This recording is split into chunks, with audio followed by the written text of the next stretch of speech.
All right, so today we're tackling a concept that's kind of fantastical, but also surprisingly relevant to thinking about the future. Okay. Time acceleration. Oh, wow. But we're not talking about like your typical time travel kind of scenario where you're going back to the past or jumping into the future. Gotcha. We're going to be exploring what it would actually mean to make time move faster for you, specifically through looking at Dragon Ball Z's hyperbolic time chamber, Okay. and then comparing that to the potential of brain emulations. Right. Some people call those uploads.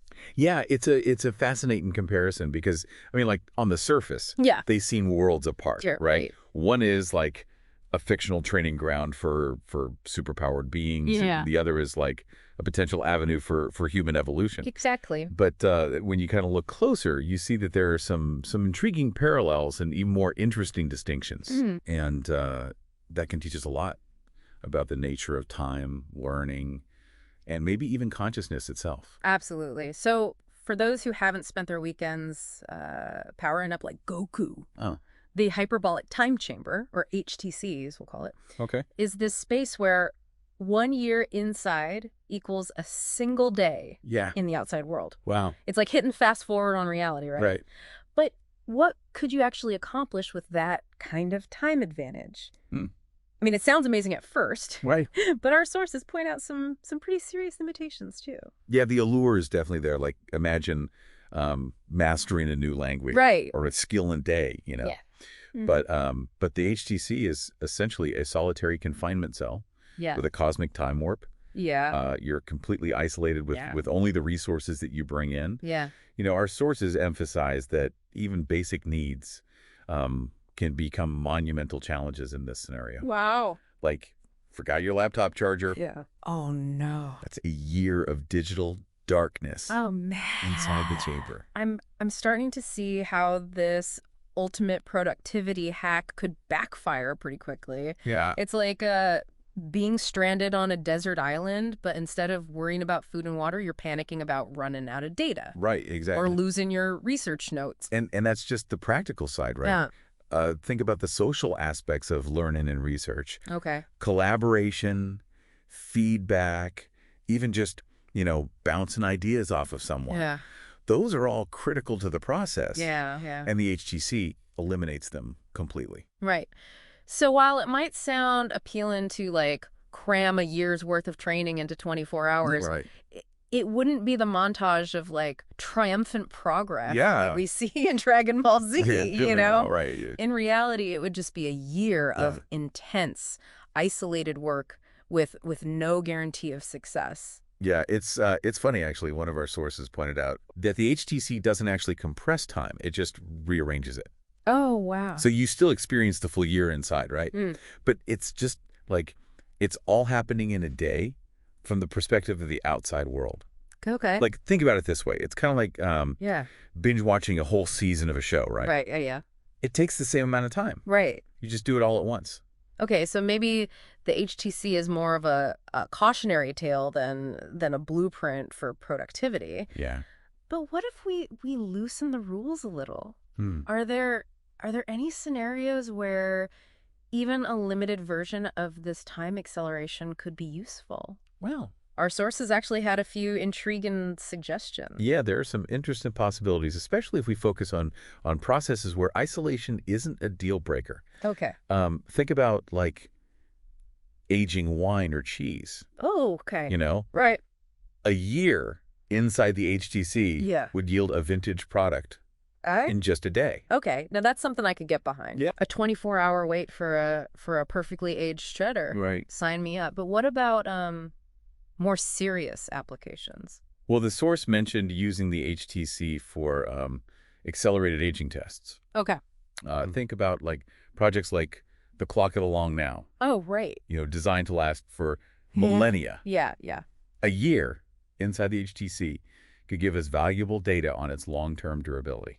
That's a great point. Yeah. It could also be a game changer for research with like time-sensitive competition. Right. Like think about like the high-stakes world of finance, imagine a hedge fund Oh, yeah. getting a year's worth of market analysis in a single day. Wow. Now, that brings us to the question of how the HTC, with all its flaws, Yeah, yeah. helps us understand the potential of brain emulations. Right. That's the leap I'm still trying to wrap my head around. Yeah. How does a fictional time chamber relate to the idea of uploading our minds into computers? Well, the key connection is the concept of accelerated thinking time, right? Yeah. Okay. So, just like someone inside the HTC, Yeah. a brain emulation running on a powerful enough computer Yeah. could potentially experience subjective time Right. much faster Okay. than we do in the real world. So an upload could be having thoughts, making decisions, and processing information at, like, warp speed compared to us. Yeah, potentially, yeah. But wouldn't they run into the same limitations Mm-hmm. as the HTC? Like what? Like isolation, limited resources, and that whole, like, no Wi-Fi for a year problem. Well, that's where the analogy starts to break down. It means that uploads could potentially overcome a lot of the HTC's limitations. Okay. You know, they could be collaborating with each other, even with us, Yeah. to solve problems and drive progress in ways that we can barely imagine. It's like the HTC on turbo mode, you know, but Yeah. without the solitary confinement. Exactly. So instead of one person struggling alone with limited resources, you could have a whole network of uploads Yeah, working together, learning from each other, right. and pushing the boundaries of knowledge at an accelerated pace. Exactly. And the potential implications of that, I mean, they're staggering. Yeah. But it is important to acknowledge that this kind of power comes with significant responsibility. Right. And our sources don't shy away from addressing those concerns. Yeah, I mean, this isn't just about, like, cool sci-fi concepts anymore. Yeah. We're talking about potentially, like, reshaping the very fabric of society. Exactly. Yeah. You know? What are some of the biggest challenges we need to, like, address if uploads become a reality? Well, one of the most pressing issues is Yeah. is control and agency. Right. Like if an upload is essentially a disembodied consciousness Yeah. running on a computer, who gets to make decisions about how it's used? Right. Who owns its intellectual property? Mm. Does it have rights? These are some heavy questions, Okay. and it makes you realize we can't just focus on the technological advancements, you know? Right. We need to be having these, like, ethical conversations now before things move too fast. Absolutely. I mean, we've seen what happens when powerful technologies are developed Right. without considering the ethical implications. Yeah. We need to learn from those mistakes and establish, clear guidelines Right. for the development and use of brain emulation. It's like we're standing at the edge of a new frontier, and we need to, like, create the maps and rules of engagement. Right. Before we venture too far into uncharted territory, Yeah. we need to consider not just the practicalities, but also the potential impact on, like, our social structures, Right. our economy, Yeah. and even our understanding of what it means to be human. That's a crucial point. Yeah. The existence of uploads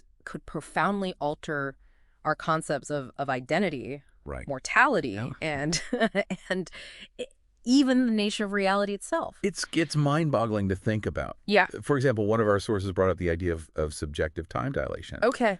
If uploads experience time differently than we do, Yeah. could they live out, like, centuries of subjective time in what to us would feel like minutes? It's a fascinating concept, and it really challenges our very notion of a shared reality. Like, Yeah. imagine an upload that's lived like 1,000 subjective years, right? Yeah. Accumulating vast knowledge. And evolving its consciousness in ways that we can't even fathom. Wow. How would such a being relate to humans Right. who are still bound by biological time? It's like encountering a being from another dimension. Yeah, yeah. One that operates on a completely different time scale. Right. It makes you wonder about the possibility of meaningful communication, Yeah. empathy, Right. or even, like, relationships between uploads and humans. And the implications, I mean, they go even deeper than that. Oh, wow. Our sources suggest that uploads, with their potential for accelerated learning Okay. and extended lifespans, Right. could dramatically alter the pace of innovation Okay. and scientific discovery. Wow. Like, imagine fields of research being revolutionized in what, from our perspective, would Yeah. seem like the blink of an eye. It's a tantalizing prospect, but it also raises like concerns about accessibility Right. and equity. Yeah. Wouldn't this create an even bigger divide between those who have access to this technology and those who don't? Absolutely. The potential for inequality and social unrest, I mean, it's significant. You're right to highlight that concern. The potential benefits of brain emulations, I mean, they're immense. Yeah. But we need to be mindful Right. of the potential risks. Right. And we need to ensure that the development and implementation of this technology Yeah. are guided by ethical considerations Yeah. and a commitment to social responsibility. It's a delicate balancing act. Yeah. We need to harness the power of this technology Yeah. for good Right. while mitigating the potential downside. Right. It's like we're holding the keys to a powerful engine. Yeah. And we need to figure out how to steer it in a direction that benefits all of humanity. Okay. And that's where the value of exploring these concepts comes in. Right. By having these conversations now, we can start to grapple with the complexities Right. and develop frameworks for responsible innovation. So while the HTC might be a product of science fiction, Yeah. it serves as a valuable springboard for thinking about the very real possibilities and challenges of brain emulations. Yeah. It forces us to confront some fundamental questions about our relationship with technology, our values as a society, and even the essence of what it means to be human. The HTC, in its stark limitations, Yeah. it highlights the importance of things we often take for granted. Okay. Like social interaction, Right. the richness of the physical world, Yeah. and the shared experience of time. Yeah. It's a good reminder that as we venture into the uncharted territory of mind uploading, Right. we need to be mindful of not just the technological hurdles, but also the human aspects that make us who we are. Yeah, it feels like we've only just scratched the surface of this topic. Yeah. Brain emulations, I mean, they really do push us to rethink so much of what we consider fundamental to our existence. Oh, right. And that's what makes this such a rich area to explore. Yeah. It's not just about the technology itself. Right. It's about the philosophical and even existential questions that it raises. Yeah. Yeah. I mean, we've talked about the potential impact on society, the economy, and even the pace of innovation. But what about the impact on our understanding of ourselves? But that's what I keep coming back to. If we're talking about like minds that can potentially exist outside of biological bodies, experience time differently, and evolve at an accelerated rate, it forces us to like re-examine what we even mean by concepts like identity, consciousness, mortality. It's like we're looking into a mirror that reflects back a distorted image of ourselves. One that challenges our assumptions about the very nature of being human. One of the most like mind-bending ideas our sources discussed was this concept of a digital afterlife. If our consciousness can be like preserved and transferred to a digital substrate, does that mean death as we understand it becomes obsolete?